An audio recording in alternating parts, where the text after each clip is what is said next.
నైతికంగా మీకు మాట్లాడే హక్కు లేదు.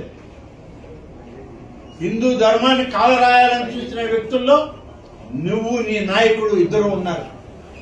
మీ గుండెల మీద చేయి వేసుకొని చెప్పండి, మీ కుటుంబాల్లో ఏం జరుగుతుందో ఒకసారి ఆలోచించండి.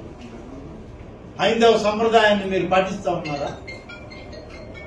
హిందూ ధర్మ ప్రచారం ప్రకారం, హిందూ ధర్మం ప్రకారం, సనాతన ఆచారాల ప్రకారం మీ కుటుంబంలో జరిగే కార్యక్రమాలు జరుగుతూ ఉన్నాయా?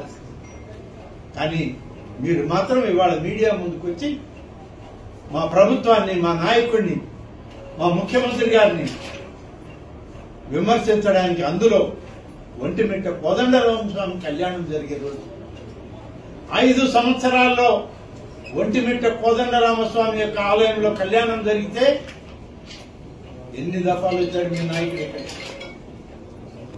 విడిపోయిన ఆంధ్రప్రదేశ్ లో ప్రభుత్వ పండుగ శ్రీరామనవమి, సీతారాముల కళ్యాణం, కోదండరామస్వామి కళ్యాణం జరిగేది ప్రభుత్వ నిబంధనల్లో, ఆచారాల్లో ఒంటిమిట్టలో.